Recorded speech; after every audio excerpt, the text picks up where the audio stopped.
तो उड़ीसा में हुए रेल हादसे को लेकर इस वक्त की बड़ी खबर और अपडेट यह है कि अब मरने वालों का आंकड़ा बढ़ चुका है और यह आंकड़ा बढ़ते हुए 233 तक पहुंच चुका है। तो ट्रेन हादसे में 9 से ज्यादा यात्री घायल हुए हैं अभी तक और अलग अलग शहरों के अस्पतालों में इन्हें भर्ती किया गया है। मौके पर कल रात से रेस्क्यू ऑपरेशन चल रहा है और बता दें आपको, आज एक दिन का राज्य में राजकीय शोक भी घोषित किया गया है। अब से कुछ ही देर में उड़ीसा के मुख्यमंत्री नवीन पटनायक खुद यहां पर पहुंचेंगे, हालात का जायजा लेंगे और देखेंगे कि रेस्क्यू ऑपरेशन किस तरह से यहां पर चलाया जा रहा है और क्या मदद राज्य सरकार की तरफ से की जा सकती है। 3 तस्वीरें देखिए, अब तक का इस साल का सबसे बड़ा हादसा जिसकी तस्वीर आप देख रहे हैं, जहां पर 3 ट्रेनों की टक्कर होती है और उसके बाद 12 घंटे से यहां पर राहत बचाव का काम, रेस्क्यू ऑपरेशन जारी है, लेकिन मरने वालों का आंकड़ा बढ़कर 233 तक पहुंच गया। पूजा मेहता, जी मीडिया। तो देखिए, अस्पतालों में घायल पहुंच रहे हैं और घायलों की जो तादाद है काफी ज्यादा है और ऐसे में काफी ज्यादा भयावह जो तस्वीरें निकलकर सामने आ रही है। ये तस्वीरें देखिए, मौके की तस्वीरें हैं और 2 तस्वीरें आपको दिखा रहे हैं। कल ये बड़ा हादसा हुआ है, रात भर जिंदगियों को बचाने की जद्दोजहद यहाँ पर चलती रही और अभी भी मौके पर रेस्क्यू हो रहा है। जी मीडिया संवाददाता पूजा मेहता ने हादसे के शिकार कोरोमंडल ट्रेन के अंदर जाकर हालात का जायजा लिया है, आपको रिपोर्ट दिखाते हैं। शालीमार चेन्नई कोरोमंडल एक्सप्रेस के B2 कोच में हम मौजूद हैं। यह आखिरी ऐसा कोच है इस ट्रेन का जो डिरेल नहीं हुआ है।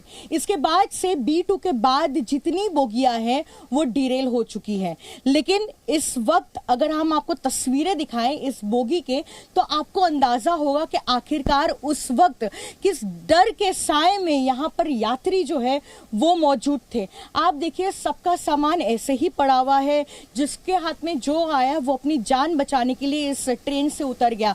हालांकि ये कुछ लोग ऐसे हैं जो लकी थे, लेकिन इसके बाद से अगर हम आपको तस्वीरें दिखाएं तो बेहद डरावनी तस्वीरें हैं। आप देखिए, हम दिखा रहे हैं कि इसके बाद की जो बोगी है उसका क्या यहाँ पर हालत है। फिलहाल हम आपको दिखाते हैं। देखिए, ये B2 के बाद की बोगी है और आप देखें चूंकि B2 डिरेल नहीं हुई है और उसके बाद का कमरा आप देखिए किस कदर ये यहाँ पर तबाह हो चुका है। हम जहाँ पर फिलहाल मौजूद हैं, इसके आगे अगर हम जाते हैं तो हमें दिखेगा अभी भी राहत बचाव कार्य चल रहा है और यात्री जो है अभी भी कईयों के फंसे होने की आशंका जताई जा रही है। कई ऐसी एजेंसी है जो राहत बचाव कार्य में फिलहाल लगी हुई है, चाहे ODRAF हो, NDRF हो, SDRF हो, साथ ही आर्मी का भी असिस्टेंस लिया जा रहा है। यहाँ तक ये आखिरी वैसा बोगी है जो डिरेल नहीं हुआ है। इसके बाद की जितने भी बोगी है वो सारे के सारे डिरेल हो चुके हैं। हालांकि आप देख सक रहे होंगे कि ये वाला जो है किस तरह जो है ये टिल्ट हो चुका है। 200 से ज्यादा यात्रियों की जो है मौत हुई है और साथ ही 900 से ज्यादा यात्रियों को चोटें आई हैं। बेहद दर्दनाक हादसा और उससे भी ज्यादा भयावह तस्वीरें यहाँ पर हम आपको दिखा रहे हैं। बोगीज कैसे टॉपल हुए और ऑपोजिट ट्रैक में जाकर आप पहुंची और इसके आगे के ट्रैक्स का जो है क्या हश्र हुआ वो आपको दिखेगा। रेल मंत्री अश्विनी वैष्णव भी पहुंचेंगे और इस मौके का जायजा लेंगे।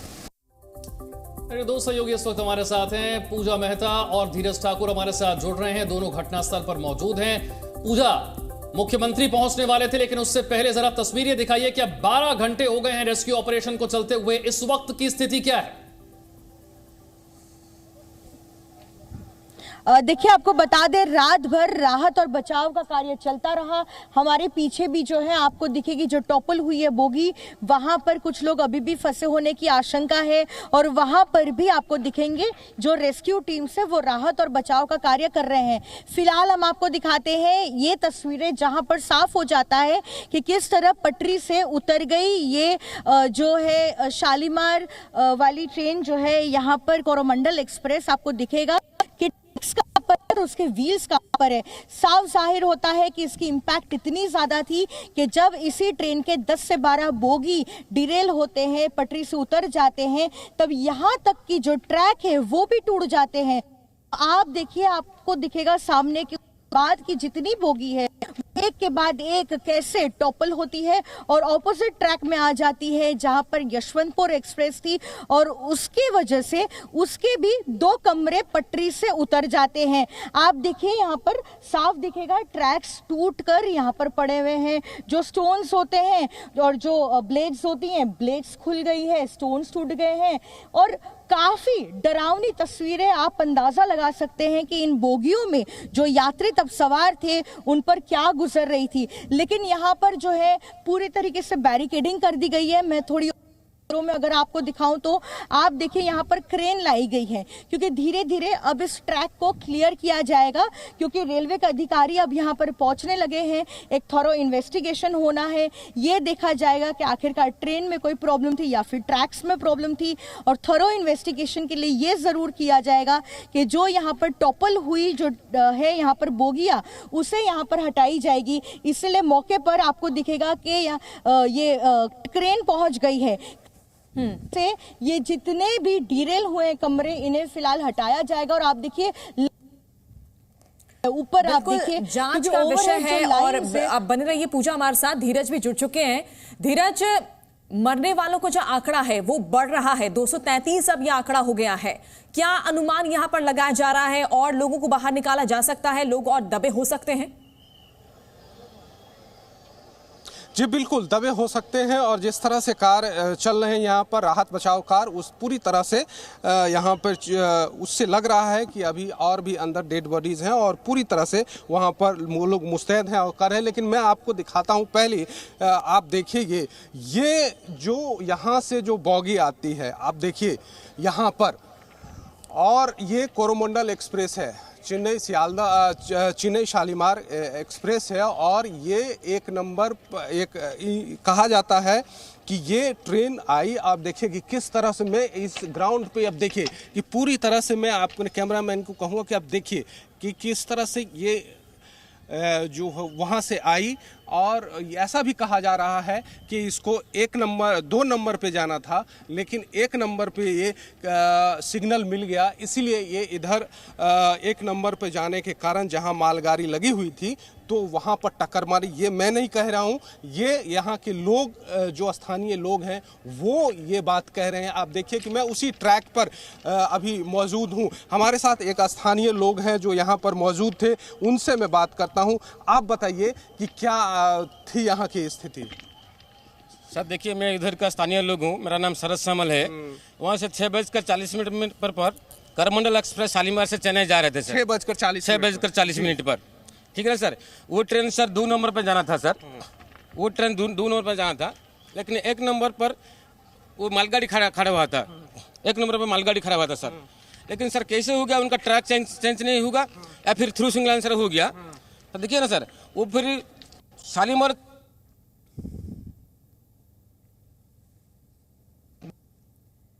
तो फिलहाल यही जांच का विषय है कि क्या एक ही पटरी पर 2 ट्रेनों का आना, क्या कोई भूल थी या कोई तकनीकी परेशानी थी, कोई गलती थी? बिल्कुल। और अब पूजा का रुख कर लेते हैं। पूजा, इस वक्त की स्थिति जरा दिखाइए। 12 घंटे के बाद रेस्क्यू ऑपरेशन की स्थिति क्या है और टीम्स के मुताबिक अब भी कितने लोग फंसे हो सकते हैं?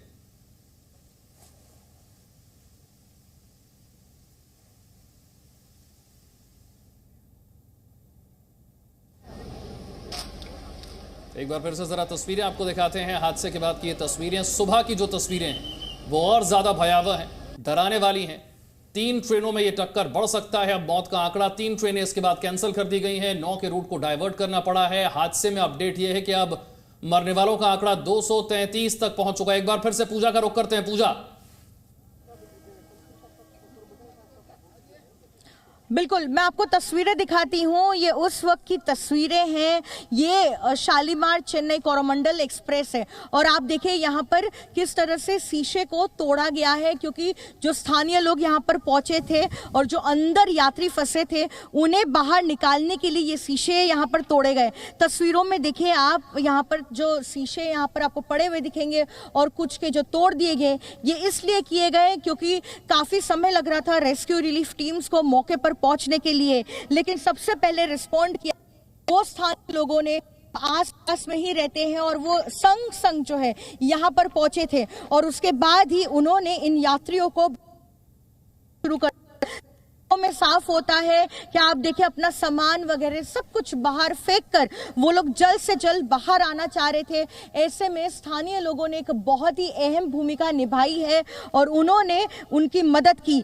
और जहां तक रेस्क्यू रिलीफ ऑपरेशंस की बात है, मेरे पीछे आप तस्वीरों में देखिए अभी भी राहत बचाव कार्य जो है वो चल रहा है। एनडीआरएफ के जो यहाँ पर जवान है वो पहुंचे हैं और यहाँ पर अभी भी जो लोग अंदर फंसे हैं उन्हें बाहर निकालने की कोशिश की जा रही है। हालांकि सरकार की तरफ से ये क्लियर कर दिया गया है कि अब जो अंदर फंसा होगा उनके बचने के चांसेस काफी कम है और वो एक्सपेक्ट कर रहे हैं से जो लेकिन लगातार हमने देखा कि रात भर ये रेस्क्यू रिलीफ ऑपरेशंस चलता रहा और आज सुबह भी एक के बाद एक जो है यहाँ पर बॉडीज के निकलने का सिलसिला चलता चला जा रहा है। फिलहाल आपको बता दें कि ओडिशा के जो चीफ सेक्रेटरी